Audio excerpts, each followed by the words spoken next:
Good morning అండి. Welcome to polity class.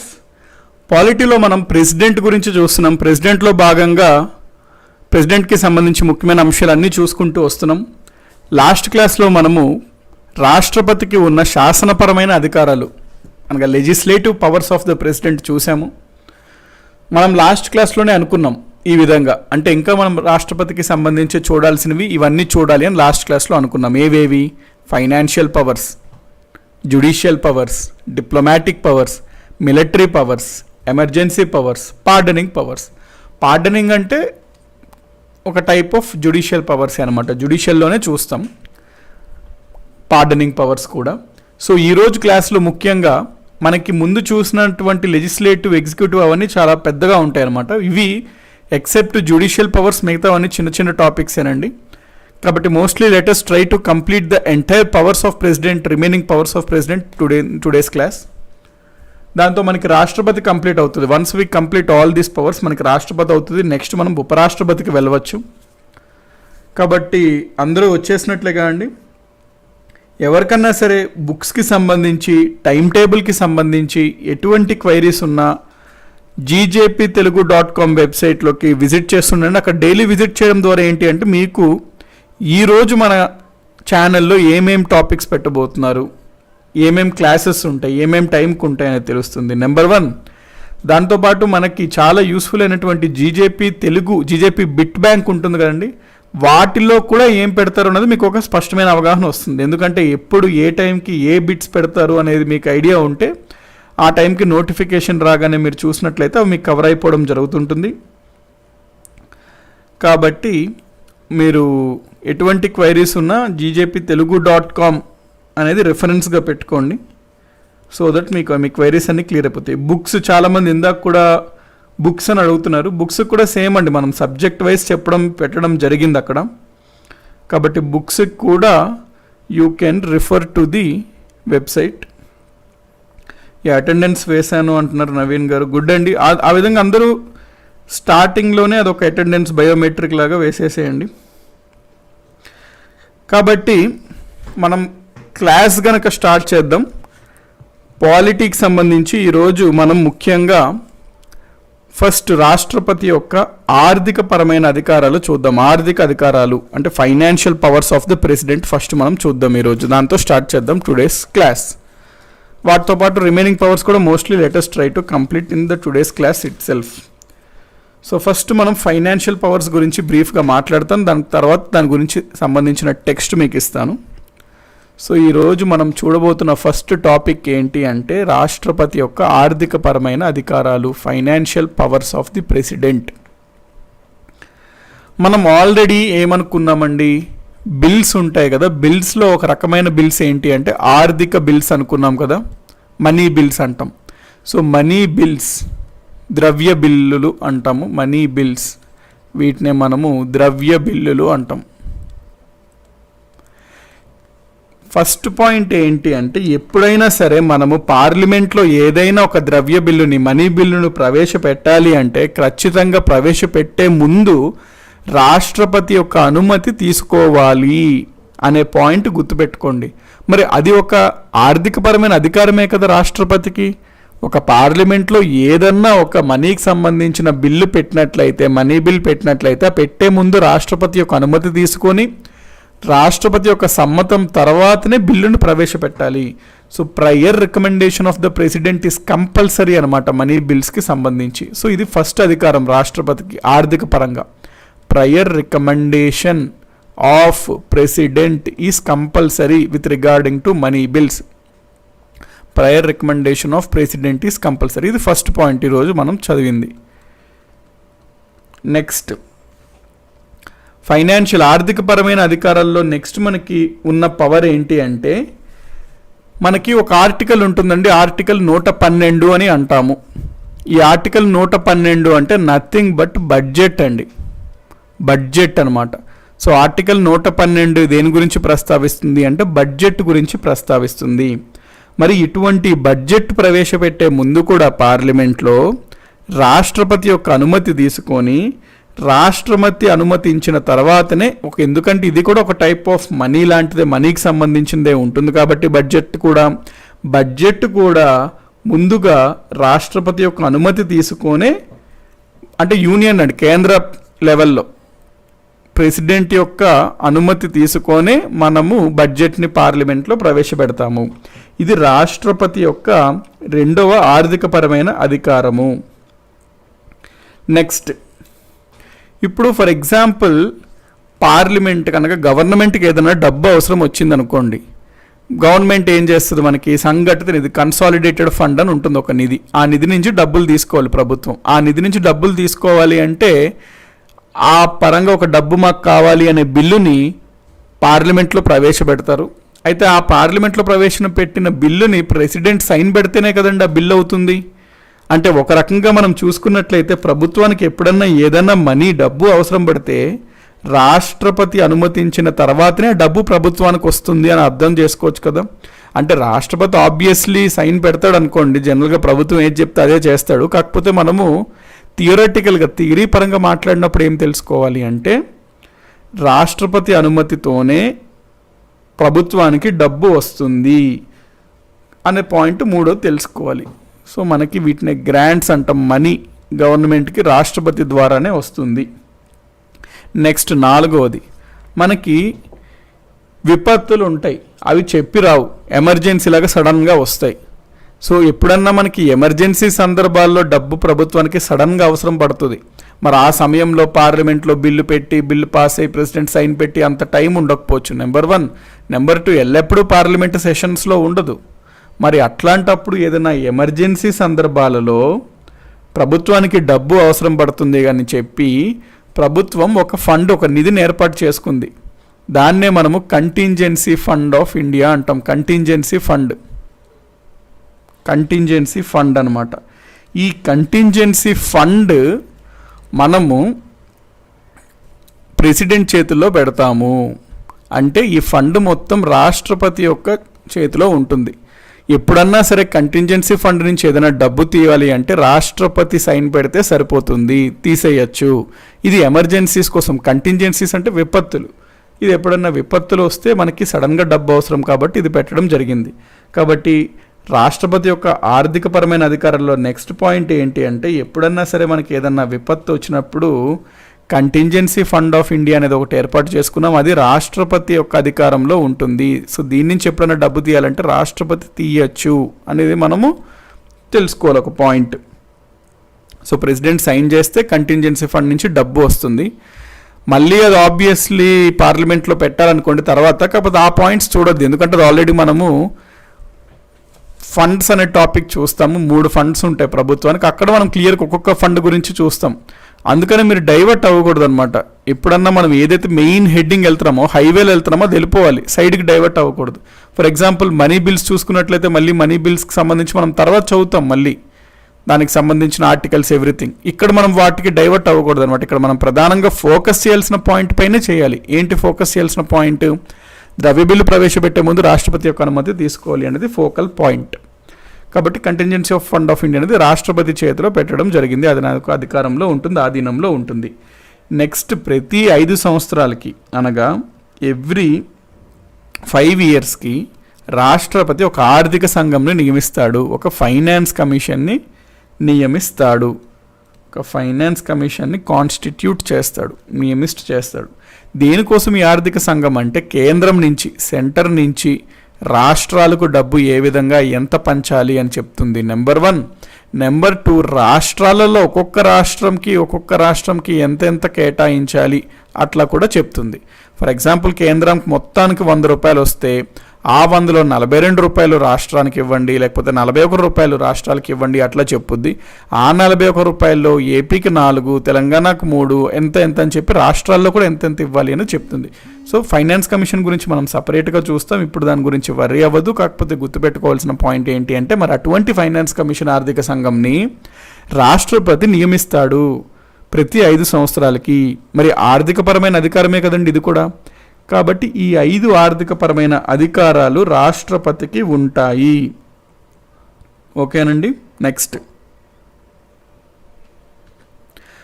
మనకిప్పుడు అది టెక్స్ట్ లాగా చూద్దామండి. ఆర్థిక అధికారములు ఆర్టికల్ 112 నుంచి ఆర్టికల్ 117 వరకు ఉంటాయి. ఈ ఆర్టికల్స్ నేను ఎక్కడైనా ఒక ఆర్టికల్ మెన్షన్ చేయలేదు అంటే దానికి 2 కారణాలు. ఆ ఆర్టికల్ గురించి తర్వాత ప్రస్తావిస్తాం క్లియర్గా అనేది ఒకటి ఉండొచ్చు, లేదా ఆ ఆర్టికల్ గురించి అవసరం లేదు మీరు గుర్తుపెట్టుకోవాల్సిన అవసరము.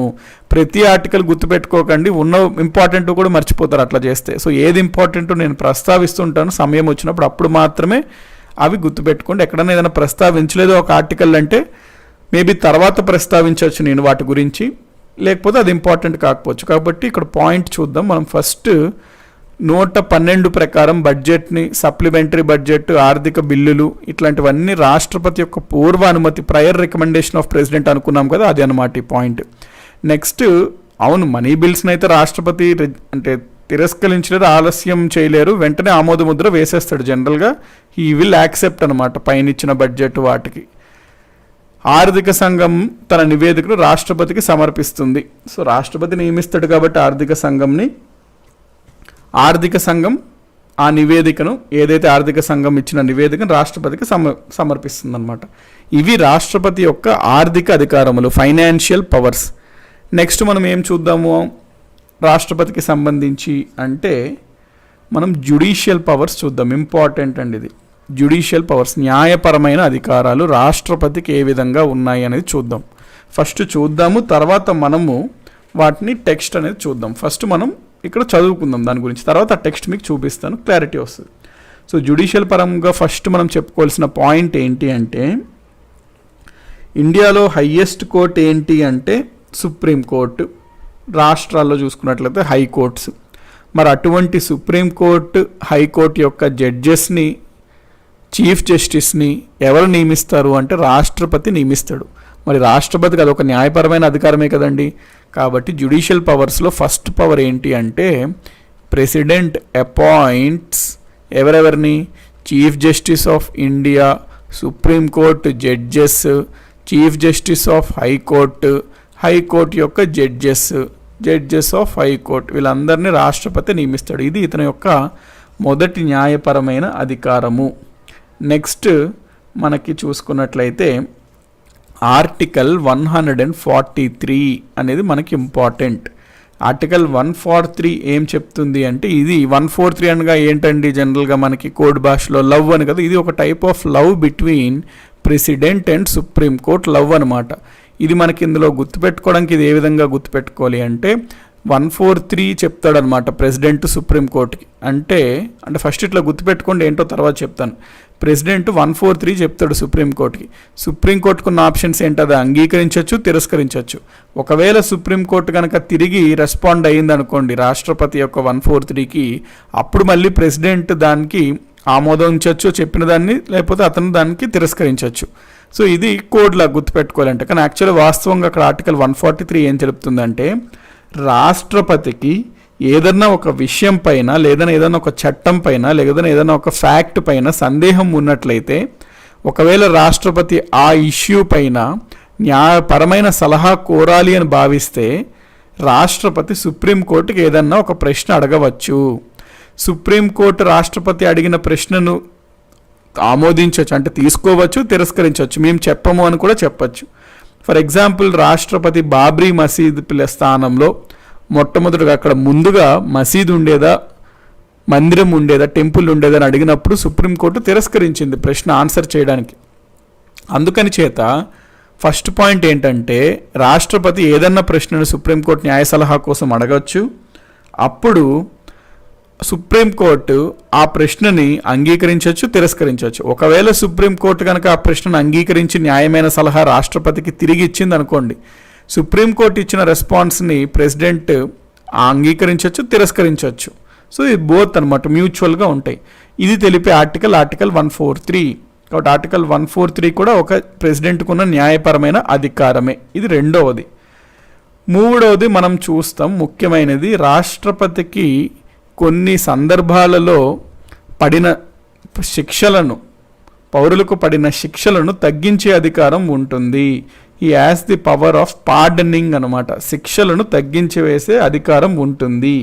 దీని గురించి మనం క్లియర్గా చదవాలన్నమాట, ఏమేమి ఉంటాయి అవి ఏంటి అని. సో ఇప్పుడు మనం pardoning powers of the president చూద్దాం. రాష్ట్రపతి యొక్క క్షమాభిక్ష అధికారాలు. Pardoning powers of the president. So ఎవరన్నా ఒక వ్యక్తికి శిక్ష పడింది అనుకోండి, అప్పుడు మనకి రాష్ట్రపతి ఏమేమి అధికారాలు ఉంటాయి ఆ శిక్షను తగ్గించడానికి అనేది చూద్దాం. ఇది చదివే ముందు మనకి ముఖ్యంగా కొంత బేసిక్ ఐడియా ఉండాలండి, అప్పుడు ఇది మనకి మీనింగ్ ఉంటుంది. జనరల్గా మనకి చూసుకున్నట్లయితే సుప్రీంకోర్టు, హైకోర్టు ఉంటాయి కదా, వీటి క్రింద డిస్ట్రిక్ట్ లెవెల్లో డిస్ట్రిక్ట్ కోర్ట్ లేదా సెషన్స్ కోర్ట్ అని ఉంటాయి. కింద లెవెల్లో లోవర్ కోర్ట్స్ ఉంటుంటాయి. డిస్ట్రిక్ట్ లెవెల్లో సెషన్స్ కోర్ట్ అంటాం క్రిమినల్ కేసెస్ని చూసేది. సో ఈ కోర్ట్స్ గురించి, జ్యుడిషియరీ గురించి మళ్ళీ క్లియర్గా చూస్తాము. సో ఎప్పుడన్నా ఈ 3 కోర్ట్స్ ఉరిశిక్షను వేయొచ్చండి. డెత్ పెనాల్టీ ఉరిశిక్షను వేయొచ్చు 3 కోర్ట్స్. కింద కోర్ట్స్ని ఉరిశిక్ష వేయలేరు, పైకి ఇచ్చినప్పుడు పైన కోర్ట్స్ మాత్రమే. ఎస్సీ అంటే ఇక్కడ సెషన్స్ కోర్ట్ అనమాట, డిస్ట్రిక్ట్ కోర్ట్ అనుకోండి లేకపోతే. కాబట్టి ఉరిశిక్షను వేయచ్చు. ఎప్పుడన్నా సరే ఒక వ్యక్తి క్రింద ఏదన్నా కోర్టు ఏదైనా శిక్ష వేస్తే పైన ఎపీల్ చేసుకోవచ్చు అనమాట. పైన ఎపీల్ చేసుకున్నాక పైన ఇచ్చిన తీర్పుతో కూడా అతనికి సాటిస్ఫాక్షన్ రాకపోతే ఇంకా పైన కోర్టుకి అప్పీల్ చేసుకోవచ్చు. అల్టిమేట్లీ సుప్రీంకోర్టులో అప్పీల్ చేసుకోవచ్చు. సుప్రీంకోర్టులో ఇచ్చిన తీర్పు పైన కూడా అతనికి ఒకవేళ ఉరిశిక్ష వేసింది అనుకోండి సుప్రీంకోర్టు, అప్పుడు అతనికి ఇంకొక ఆప్షన్ ఉంటుంది, లాస్ట్ ఆప్షన్ ఏంటి అంటే రాష్ట్రపతి దగ్గరికి వెళ్ళి క్షమాభిక్ష పెట్టుకోవచ్చు. అది ఒక లాస్ట్ ఆప్షన్గా ఉంటుంది అనమాట. ఇప్పుడు మనము ఏంటేంటి ఉంటాయి రాష్ట్రపతికి అధికారాలు చూద్దాం. దాంతోపాటు జనరల్గా కోర్ట్స్ వేసే శిక్షల్లో 2 రకాలు ఉంటాయండి. ఒకటి సాధారణ కారాగార శిక్ష, కఠిన కారాగార శిక్ష అని చెప్పి. సో 2 రకాలు ఉంటాయన్నమాట. మనకి నార్మల్ ఇంప్రిజన్మెంట్ అంటాం. నార్మల్ ఇంప్రిజన్మెంట్ అంటే సాధారణ కారాగార శిక్ష. ఇందులో ఖైదీలని కొంచెం లిబరల్గా చూస్తారనమాట. నార్మల్ కొంచెం చిన్న నేరాలకి నార్మల్ ఇంప్రిజన్మెంట్ వేస్తారు. సాధారణ కారాగార శిక్ష. పెద్ద శిక్షలు చేసిన వారికి కఠినమైన శిక్షలు వేస్తారు, అంటే దాన్నే మనము రిగరస్ ఇంప్రిజన్మెంట్ అంటాము. Rigorous imprisonment. సో ఇది శిక్షల యొక్క రకాలు అనమాట, నార్మల్, రిగరస్. నెక్స్ట్ మనకి శిక్షల్లో సంవత్సరాలు కూడా ఉంటాయి. కొంతమందికి 3 ఏళ్ల జైలు శిక్ష అంటారు, 5 ఏళ్ల జైలు శిక్ష, 7 ఏళ్ల జైలు శిక్ష, అట్లా కాలం వేస్తారు. కాలంతో పాటు ఆ శిక్షల యొక్క నేచర్, స్వభావం కూడా తెలుపుతారనమాట శిక్ష వేసినప్పుడు. ఈ బేసిక్ అనేది కూడా మనకు ఐడియా ఉంటే ఇప్పుడు మనం జ్యుడిషియల్ పవర్లోకి వెళ్ళచ్చు. సో పార్డనింగ్ పవర్స్లో మనకి ఫస్ట్ పార్డనింగ్ పవర్ ఏంటి అంటే పార్డన్ అనే ఒక అధికారం ఉంటుంది రాష్ట్రపతికి. ఇవన్నీ గుర్తుపెట్టుకోండి, ఎగ్జామ్లో వెరీ ఇంపార్టెంట్. మ్యాచ్ ద ఫాలోయింగ్లో అన్ని రకాల్లో అడుగుతుంటాడు. పార్డన్. పార్డన్ అంటే ఏమిటి అంటే ఇక్కడ సింపుల్ అండి. మనకి ఒక వ్యక్తికి ఒక శిక్ష పడింది, ఒక వ్యక్తి ఉన్నాడు, ఆ వ్యక్తికి ఒక శిక్ష పడింది, ఓకే కదండి. ఈ శిక్షని ఫర్ ఎగ్జాంపుల్ ఇతనికి 5 సంవత్సరాల కఠిన కారాగార శిక్ష పడింది. రాష్ట్రపతి దగ్గర క్షమాభిక్ష పెట్టుకున్నప్పుడు ఇతన్ని ఏ విధంగా తగ్గించవచ్చు రాష్ట్రపతి అంటే ఇతని శిక్షని, అయ్యి బాబోయ్ నువ్వు చాలా మంచోడవయ్యా, నీకెందుకు పడింది శిక్ష, నేను కంప్లీట్లీగా విడుదల చేసేస్తున్నాను, నువ్వు అసలు నిర్దోషివి, నీ పైన పడిన శిక్ష తప్పు, నేను కంప్లీట్గా బయటకు విడుదల చేసేస్తున్నాను, ఫ్రీ చేసేస్తున్నాను అని చెప్పచ్చు. దాన్నే మనము పార్డెన్ అంటాము. సో పార్డెన్లో రాష్ట్రపతి ఒక శిక్ష పడిన నేరస్తుడిని కంప్లీట్గా బయటికి ఫ్రీ చేసేయచ్చు, స్వేచ్ఛగా అతన్ని వదిలేయచ్చు. అతనికి పడిన శిక్షను కంప్లీట్గా గనక రాష్ట్రపతి అబ్జాల్వ్ చేస్తే దాన్నే మనము పార్డెన్ అని అంటాము. రెండో రకంగా ఏంటి అంటే కమ్యూటేషన్. కమ్యూటేషన్. సో కమ్యూటేషన్ అంటే అర్థం ఏం లేదండి. ఇప్పుడు ఈ వ్యక్తే చూసుకుందాం. ఈ వ్యక్తికి మనకి 5 సంవత్సరాల కఠిన కారాగార శిక్ష పడినది.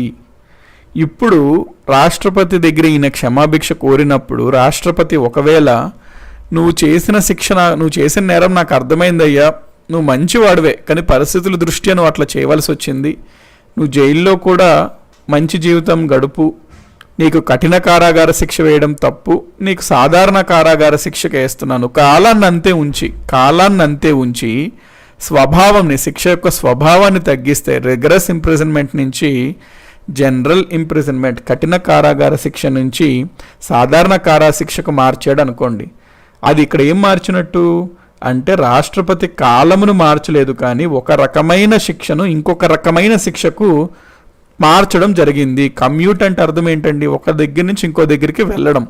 సో ఇక్కడ కూడా రిగరస్ నుంచి జనరల్కి వెళ్ళాడు కాబట్టి మనకి రాష్ట్రపతి కమ్యూటేషన్ వాడాడు అని మనం చెప్తాము.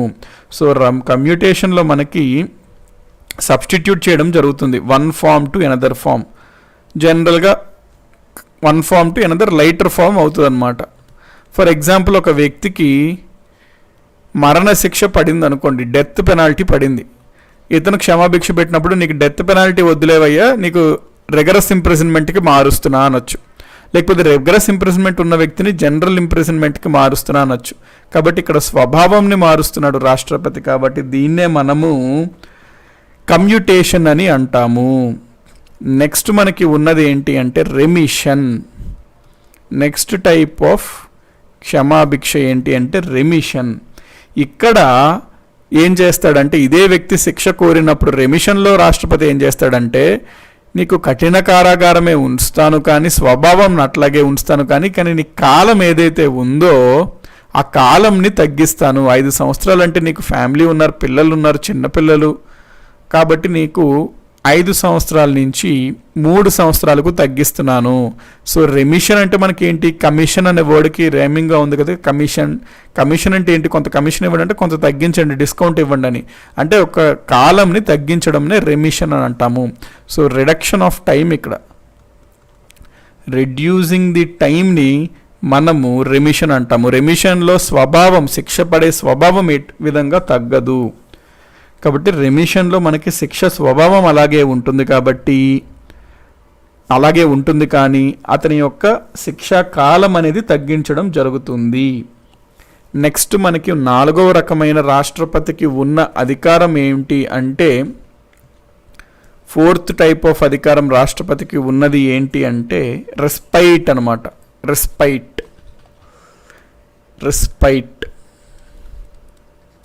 సో రెస్పైట్ పరంగా మనం మాట్లాడుకుంటే ఇదేంటి అంటే ఫర్ ఎగ్జాంపుల్ ఒక వ్యక్తి ఉన్నాడు, ఇందాక వ్యక్తి తీసుకుందాం, ఇతనికి 5 సంవత్సరాలు కఠిన కారాగార శిక్ష పడింది. ఇతను కాకపోతే ఫిజికలీ డిసేబుల్డ్ అనుకోండి, అంటే ఇతనికి సమ్ ఫిజికల్ డిసేబిలిటీస్ ఉన్నాయి, లేదా ఈ చేసిన ఆవిడ ఒక మహిళ అయి ఉండి ఆ మహిళ గర్భవతి అయ్యింది అనుకోండి. మరి అటువంటి కారణాల చేత అంటే ఫిజికల్గా వారికి కఠిన కారాగార శిక్ష వేస్తే మరి కష్టం, కాబట్టి ఒక పండు ముసలాయన ఉన్నాడు, ఆయనకి కఠిన కారాగార శిక్ష అంటే రాళ్ళు మోయడం, నిర్మాణాలు చేయడం, గడ్డీలు తీయడం, అవన్నీ చేయిస్తారండి.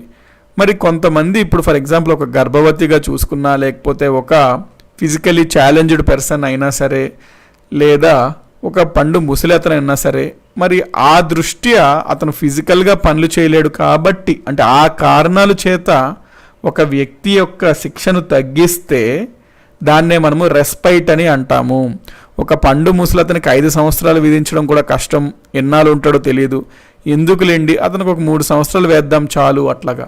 కాబట్టి మనిషి యొక్క physical disabilities like pregnancy, example pregnancy, health problems, old age, ఈ కారణాల చేత ఎప్పుడన్నా శిక్షను తగ్గిస్తే దాన్నే మనము రెస్పైట్ అని అంటాము. లాస్ట్ ఏంటి అంటే మనకి క్షమాభిక్షల్లో రెప్రీవ్ అన్నమాట.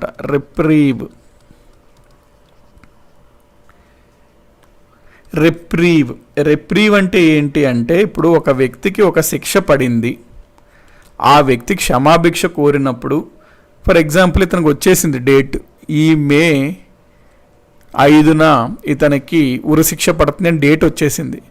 ఈయన రాష్ట్రపతి దగ్గరికి ఆఖరి ఆప్షన్గా మే 3వ తారీఖున వెళ్ళాడు అనుకోండి. రాష్ట్రపతి వెంటనే ఏం చేయాలో వెంటనే డిసైడ్ చేయడు కదండి, చాలా పరిశీలించి అతను చేసిన నేరం ఏంటి, చాలామందితో సంప్రదించి తన నిర్ణయంని తీసుకుంటాడు. కాబట్టి ఇట్లాంటి సందర్భాల్లో ఎప్పుడన్నా ఫస్ట్ ఇది ఏదైతే ఉందో ఎగ్జిక్యూషన్ ఏదైతే ఉందో శిక్ష పడేది స్టే ఇస్తాను. జనరల్గా ఇది డెత్ సెంటెన్సెస్లో వాడతారు ఈ రిప్రైవ్ అనేది. ఎందుకు అంటే ఒక డేట్ ఉంటుంది డెత్ సెంటెన్స్కి, కాబట్టి ప్రస్తుతం అయితే నేను ఆ డెత్ సెంటెన్స్ని తాత్కాలికంగా నిలిపివేస్తాను, ఆ కాలంలో నేను ఈ కేసుని పరిశీలిస్తాను, ఆ పిమ్మట నేను ఆలోచిస్తాను ఏ విధంగా నేను క్షమాభిక్ష పెట్టాలా వద్దా అని చెప్పి రాష్ట్రపతి భావిస్తాడు. సో ఎప్పుడన్నా ఏదన్నా ఒక శిక్షను, ముఖ్యంగా ఉరిశిక్షని తాత్కాలికంగా వాయిదా వేయడంని, స్టే ఆఫ్ ఎగ్జిక్యూషన్ని మనము రిప్రీవ్ అని అంటాము. స్టే ఆఫ్ ఎగ్జిక్యూషన్ని మనము రిప్రీవ్ అని అంటాము. సో తాత్కాలికంగా శిక్ష వాయిదా వేస్తే దాన్ని రిప్రీవ్ అంటాము. ఇవన్నీ రాష్ట్రపతి యొక్క న్యాయపరమైన అధికారాల్లో క్షమాభిక్ష అధికారాలు. అయితే ఇక్కడ పాయింట్ గుర్తుపెట్టుకోవాల్సింది ఏంటి అంటే, ఏ ఆర్టికల్, రాజ్యాంగంలోని ఏ అధికరణ, ఏ ఆర్టికల్ రాష్ట్రపతి యొక్క పార్డనింగ్ పవర్స్ గురించి తెలుపుతుంది, క్షమాభిక్ష అధికారాల గురించి తెలుపుతుంది అనేది ఆర్టికల్ గుర్తుపెట్టుకోవాలి. వెరీ ఇంపార్టెంట్ అనమాట. ఏంటి ఆర్టికల్ అంటే article 72. Article 72 of the constitution of India ప్రెసిడెంట్కి పార్డనింగ్ పవర్స్ని ఇస్తుంది. ఇదే విధంగా మనకి గవర్నర్కి 161 ఉంటుంది, అది మనం గవర్నర్ చాప్టర్లో చూస్తాము. ఇప్పుడు వర్రీ అవ్వద్దు వాటి గురించి. ఆర్టికల్ 72 పైన గుర్తుపెట్టుకోండి.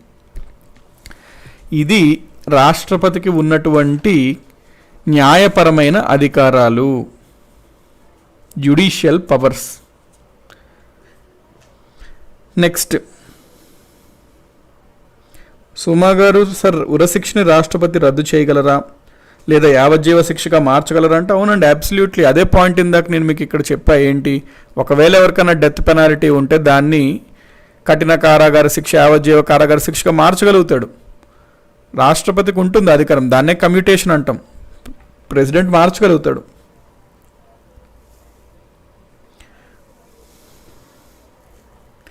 నెక్స్ట్ మనకి ఇక్కడ ఈ పాయింట్ ఒకటి చూడండి. ఆర్థికపరమైన అధికారాలు చూసినప్పుడు ఇక్కడ ఇంకొక పాయింట్ ఉంది. అక్కడ మనం ఈ పాయింట్ ఆల్రెడీ చదువుకున్నాము, అయితే టెక్స్ట్ రూపంలో చూడండి.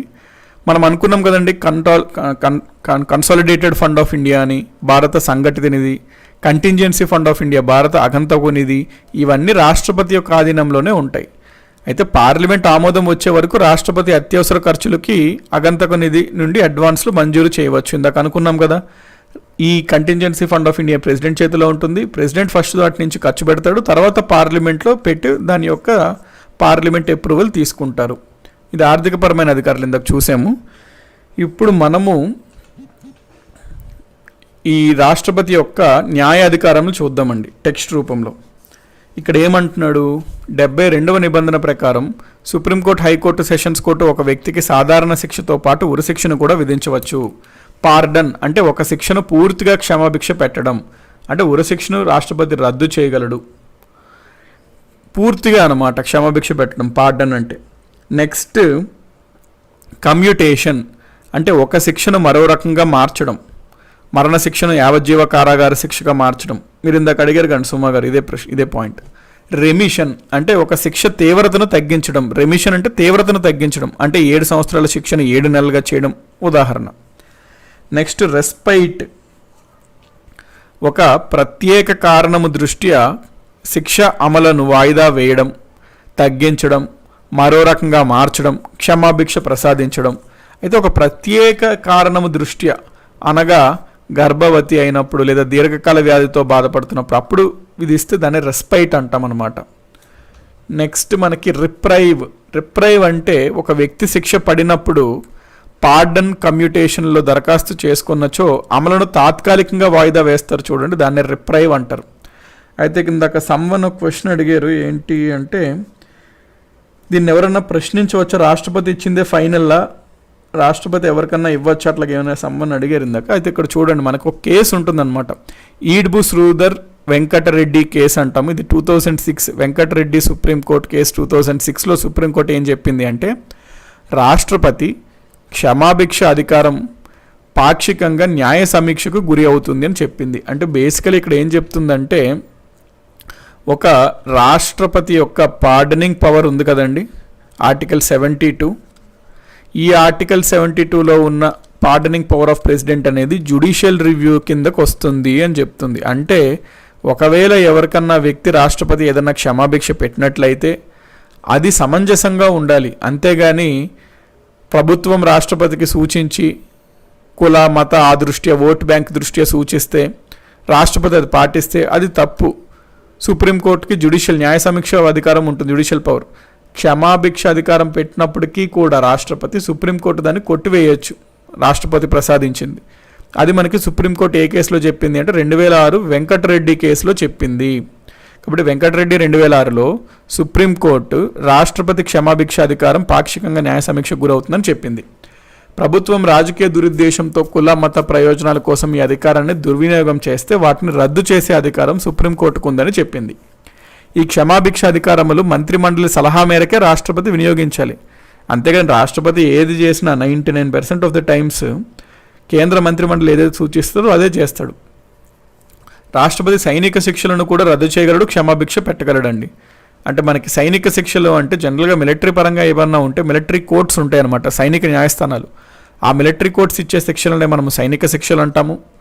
సైనిక కోర్ట్స్, మిలిటరీ కోర్ట్స్ ఇచ్చిన శిక్షలను కూడా రాష్ట్రపతి రద్దు చేయగలడు, క్షమాభిక్ష పెట్టగలడు. ఈ పాయింట్ గుర్తుపెట్టుకోండి, ఎందుకంటే మనం గవర్నర్ యొక్క క్షమాభిక్ష అధికారంలో చదివినప్పుడు కూడా ఈ పాయింట్ గురించి ప్రస్తావన చేసుకుంటాం. అక్కడ ఆర్టికల్ 143 మనం చదివాం కదండి.